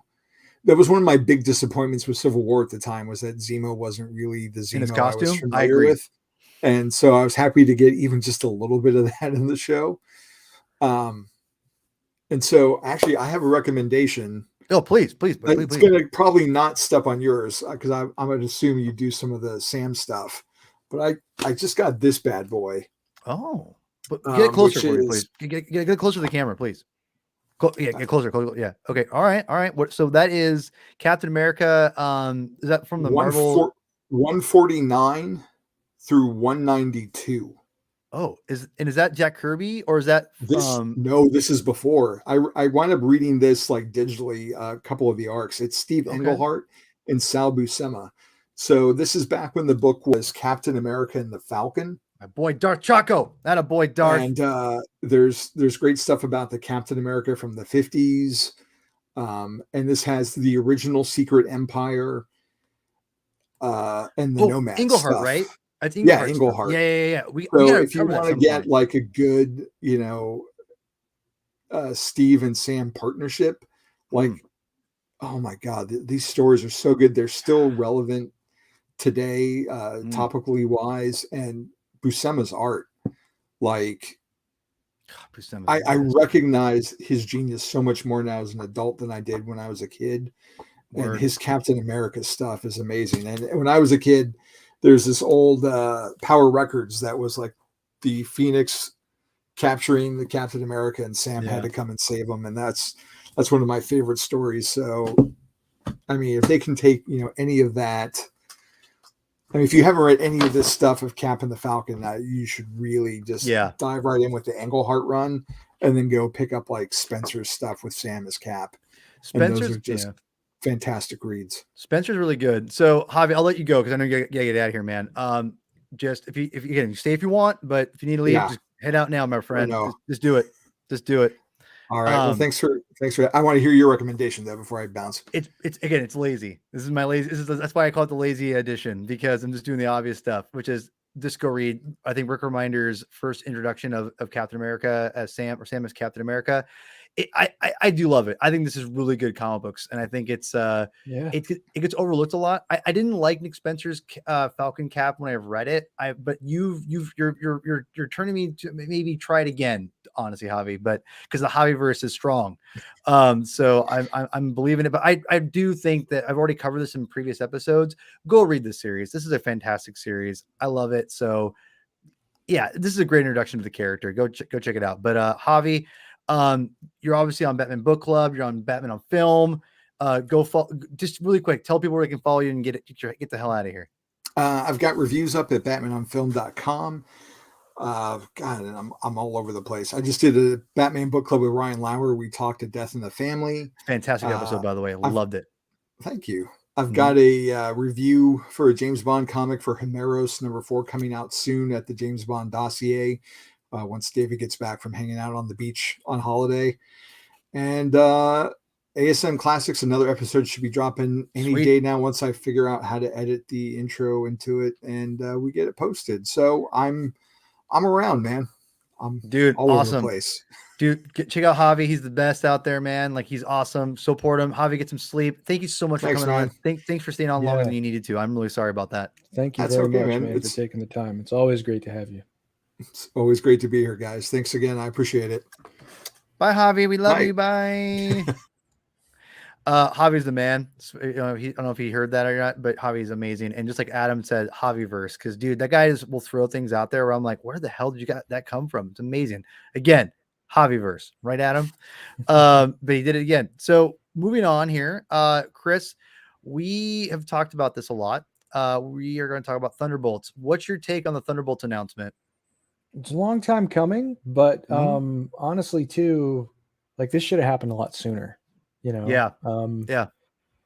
And it is kind of like, I was kind of hoping that any introduction of the Thunderbolts would involve General Ross, and that can't happen now, which is a bummer. Yeah. But I mean, they could still, tie him into what they decide to do, or the people who actually form the Thunderbolts organization. But either way, I mean, this is such a strong concept, and it's a really good answer to potentially take things in a slightly more truthful direction than DC has gone with their Suicide Squad movies. Mm-hmm. But the character specifics of the Thunderbolts have always been, I don't think they'll do that either. I mean, if they're not going to recast T'Challa, then I don't think they're going to recast. Yeah, I think Val is the reason why they won't recast. So I think that's why they cast Val they made Val in the first place. So they must have known that he was sick, and that's why they recast and did some stuff to kind of like ease his way out of it. So, but it's speculation on my part. I have no idea other than that. But either way, no, it's fine. I mean, this is a movie that we should have gotten like in phase 2, I think. So the fact that it's finally coming, phase 3 at least. I mean, I think that this is a strong enough concept, and there are enough characters at play that could be a part of it. Like maybe Bullseye, but it's a strong concept, and that this should have happened a lot sooner. I have a lot to talk about the Thunderbolts eventually. I've talked a lot about it on MCU Fan Show's Patreon show. I'm going to give some lazy recommendations for comic books, and we'll obviously have a lot to talk about this later on our old podcast here. But I think this is, to me, lazy, but it's obvious, but I love it. Thunderbolts, the original series, is really fun. Mark Bagley, Kurt Busiek are a great team. They're fantastic. Go read the first, I think the first couple years, 24 issues, something like that. Super solid stuff. I meant to add something to the group here, but I totally forgot. I thought I added it, but I guess I didn't. But anyway, go read the first series, and then if you're a baller, you go start right here too. I think Chris, can you tell me what the number of this is? I can't read very well. 110 there. 110. Go Thunderbolts issue 1. Read the whole Kurt Busiek series. Then when if you're a true baller, you go with this Warren Ellis's run. Because to me, this is like some of the better Marvel comics have come out right around Civil War era. So, and there's a lot of like transfer because Diodato is the artist on that, and he eventually becomes the artist on Dark Avengers, and it's weird how well they go together. So yeah, cool. Definitely for sure. And I definitely want to say too that Thunderbolts. What's very interesting is Zeb or Jim Zub is writing a miniseries of Thunderbolts with, interesting enough, Hawkeye, American Chavez, and Monica Rambeau's Photon or Spectrum, whatever her name is going to be, is also in the story. So it's very interesting that that's coming out right around this time. So yeah, I just wanted to say that for the record. I thought it was pretty funny. I think it's very possible you could see Hawkeye, Jeremy Renner being like either him or either him or Bucky will be like a leader looking over Baron Zemo, but that's just speculation on my part. No, we don't. Sorry, Justin, I love you, bro, but I can't take Punisher. He was part of it in Marvel Now. Yeah, that team sucked. That team sucked.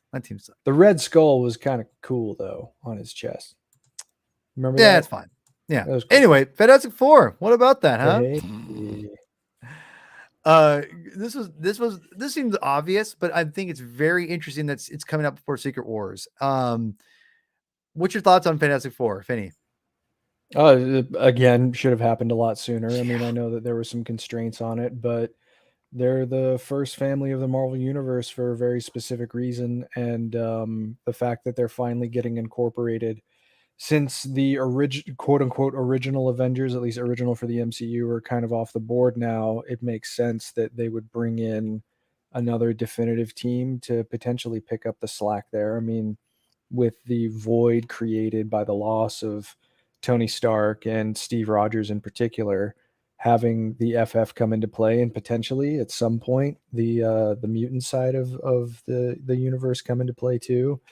You're getting things far more populated. I mean, I know that there are some concerns among certain members of the fan base that the continuity is starting to become too convoluted, and maybe Secret Wars will be some kind of an answer to that.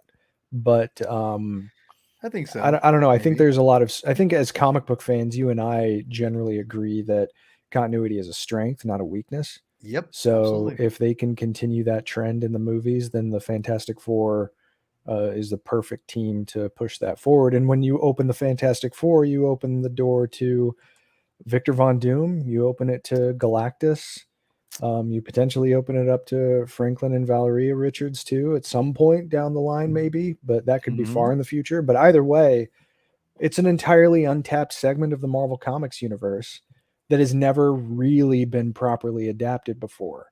So now that the FF is home, let's do it. Howard Stern is not being Dr. Doom. It's never going to happen. I think he must have been joking.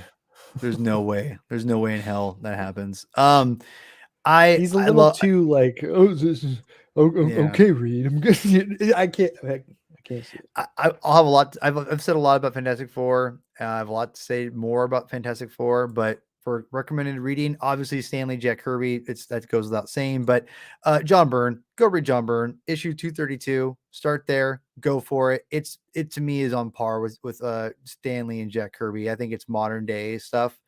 I love it. It's some of my favorite Fantastic Four comics of all time, and I have a lot. I've read a lot of Fantastic Four. Haven't read the Dan Slott run. Don't know if I'm going to. It's a little bit rough for me right now to read that, to be honest. Yes, I think you're going to get. I think Galactus could show up in the first Fantastic Four movie, but that's again at least hinted at, more than a cloud, let's say. Yeah. Well, I'd hope you wouldn't like him as Doom either, Jason. But if you did, that's fine too. It's your opinion.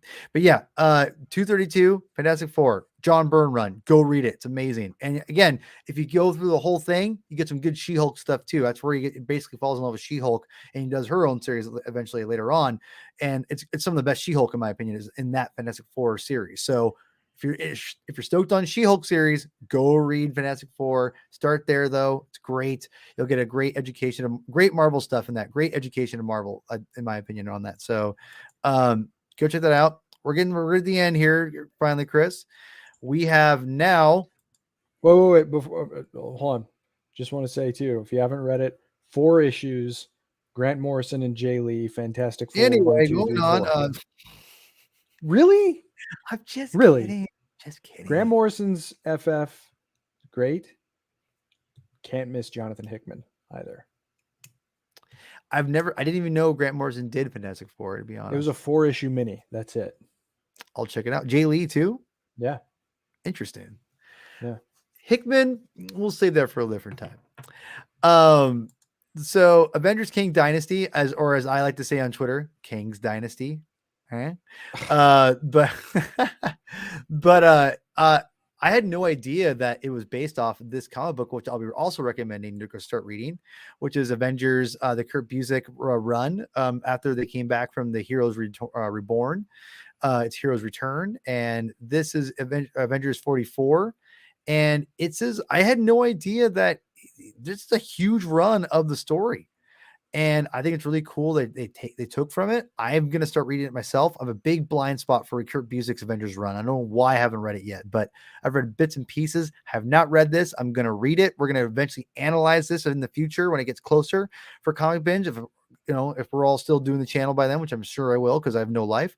So the deal is King's Dynasty. I read the first issue. It's awesome. Like, I had no idea who this guy was. I'm like, oh, dude, this is awesome. So yeah. I'm excited. But here's the deal. Do I think it's going to take a lot from the comic series? No, it's going to be a name only, like Infinity War, in my opinion. So don't read this thinking that you're going to get like the insight, but it's going to be informative, but not like a true adaptation. So that's just my opinion. But King Dynasty is interesting in a lot of aspects. So thoughts on King Dynasty, Mr. Clow?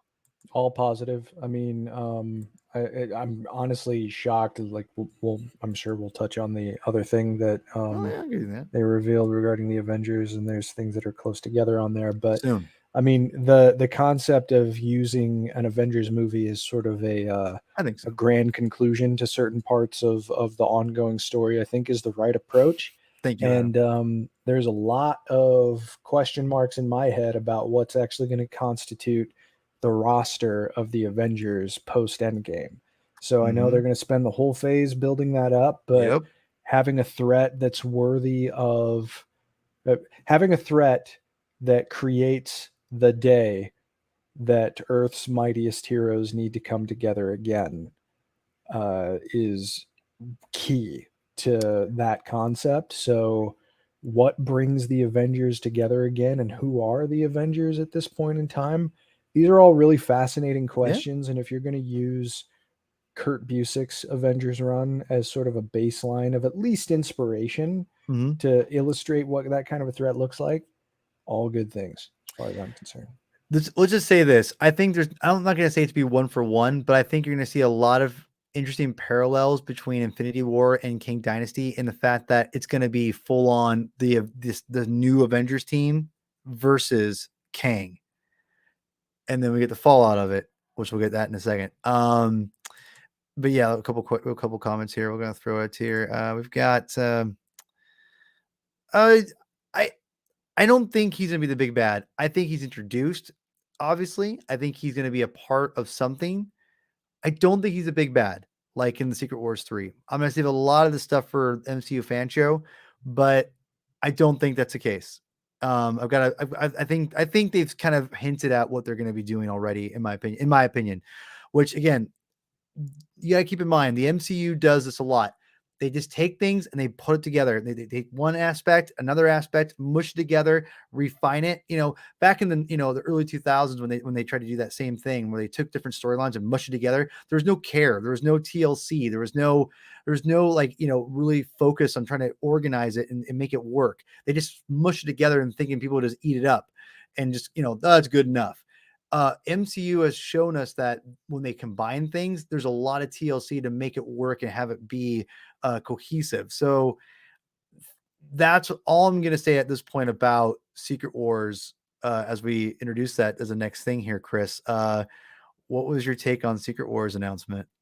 So honestly, Kang Dynasty was more surprising to me than Secret Wars. Yeah. But when I saw that True. this was what follows it, that to me is what makes things interesting, because it could go a number of different ways. I mean, it could go the route of Secret Wars 1 and create like a civil war on a whole different kind of level, or it could do like the Bye, Jacob. Love you, dude. Time for a continuity reshuffle that the 2015 series did. I see less potential for taking from Secret Wars 2 personally, but I mean, that doesn't mean that they can't. Gotta have more Jerry Curl. But either way, I mean, this title conjures up such an image of expectation in the minds of fans. Yeah. So you're already going to set us off into a tizzy when it comes to even mentioning the name Secret Wars. How they spend the next few years building that up so that general audiences get excited about it, and if it fulfills the promise that we feel that it has just in that title, that's a tall order. But it'll be very fascinating to see which direction and honestly which secret war they pull from for it. It's going to be a combo of all three, or the first and the third, I should say. And that's what I've gone on. I think I have it figured out. Not because I don't know anything. I don't want to know anything. That's not my thing. Yeah, sure, right. That's fair. That's fair, Adam. It's fair. But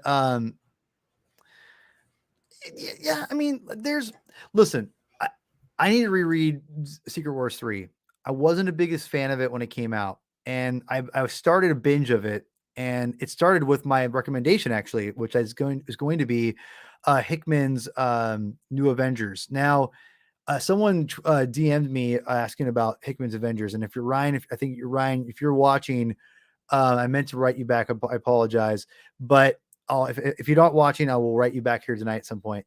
But to me, if you want the insight of Secret Wars, this to me of any of the upcoming movie, and I think of the whole multiverse saga, this is the basis, in my opinion.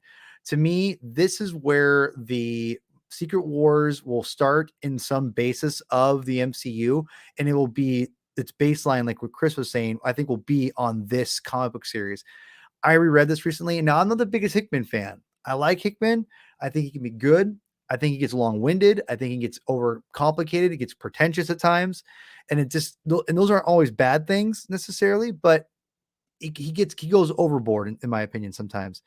That being said, this is a phenomenal series. These are great comic books, and they take the source material seriously.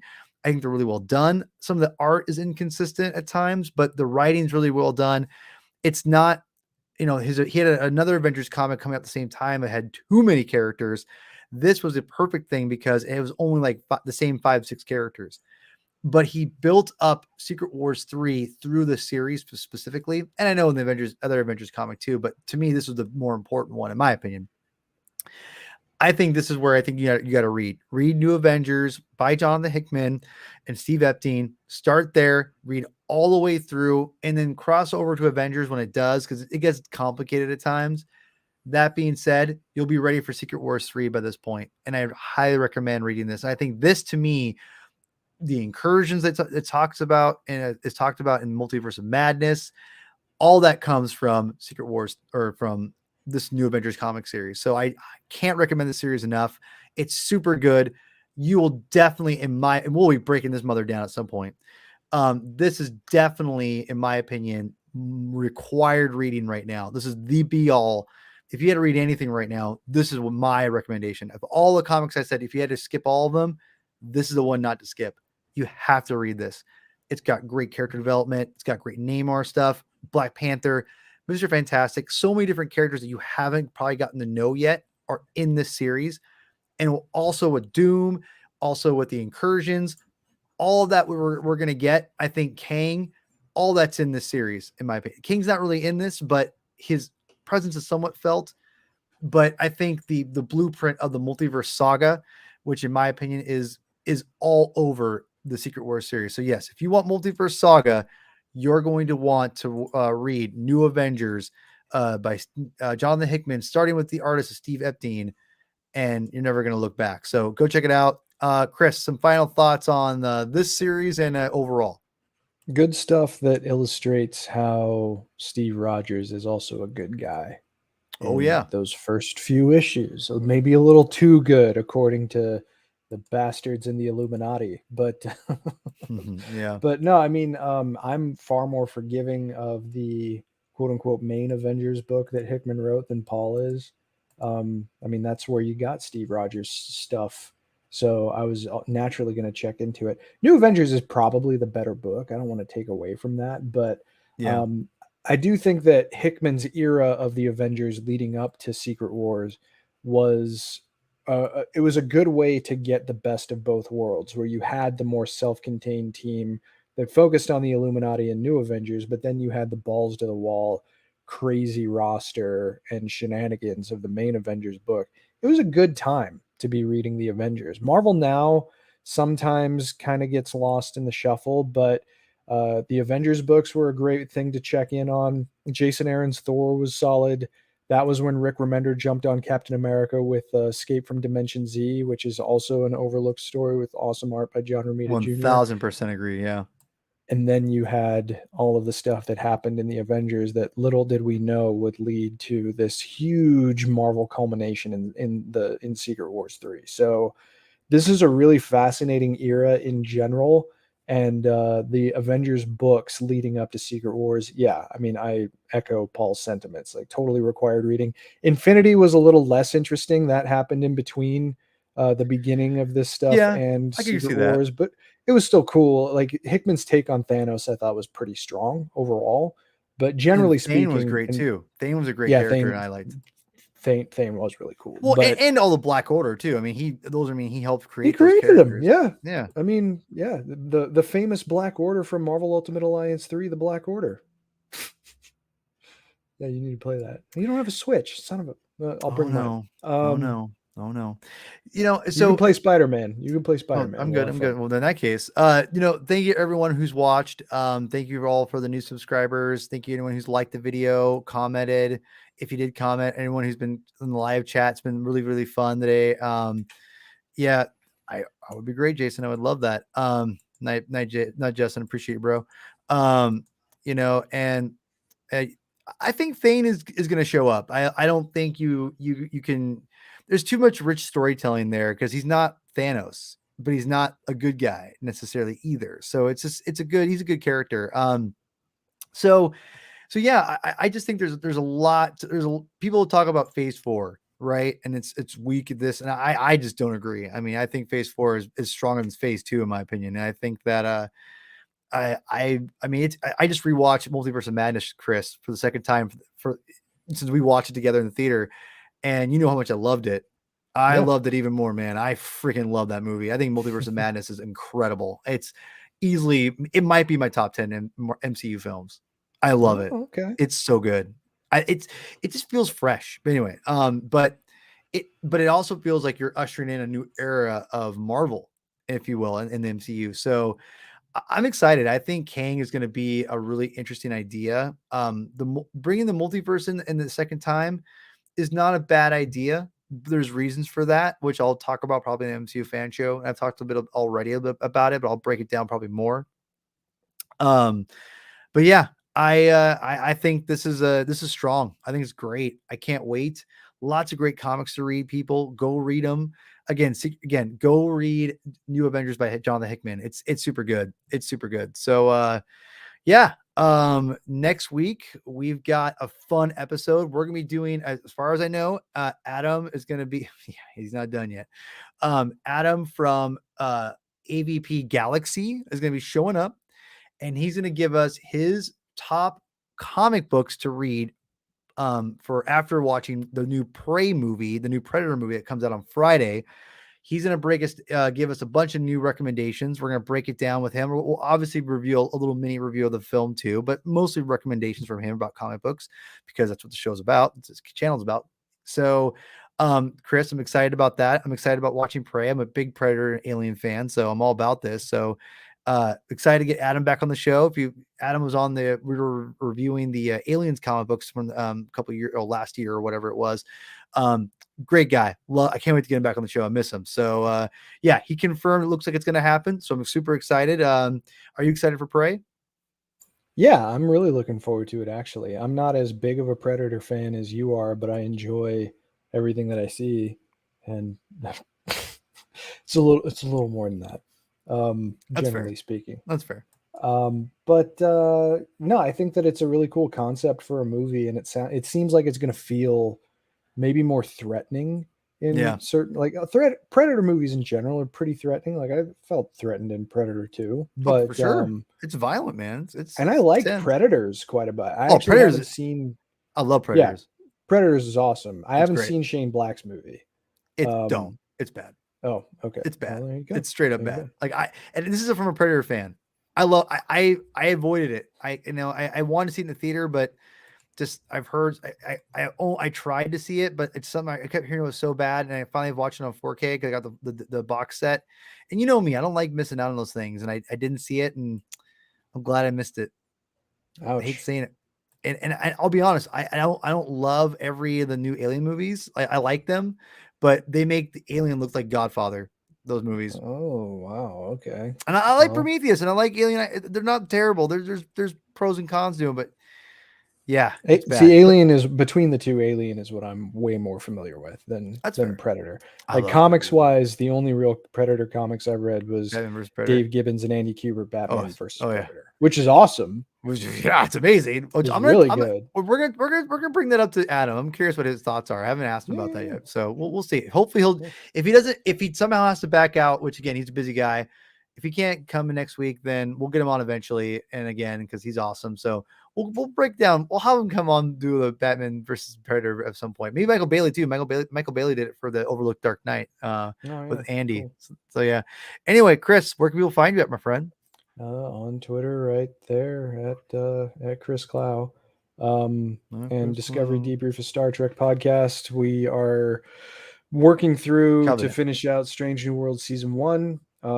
We were a little bit delayed just because of life, but looking forward to finally finishing out our discussions over a stellar season of Star Trek. I heard it's great. So great. It's a great show, and there's more to come, which is fun. It's awesome. You can find me at Herman22 2 N's, aka P Thug on Twitter.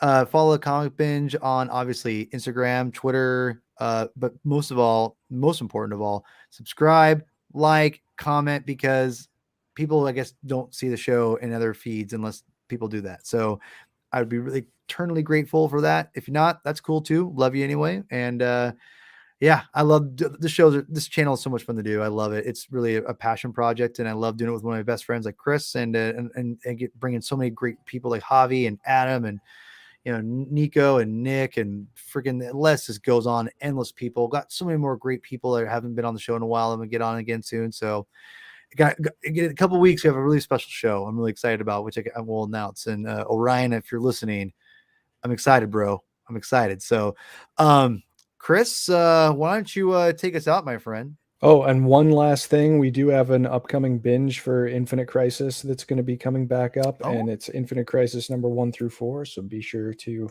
read those before our episode so that you can follow along. But until then, read more comics. Yes, read more comics.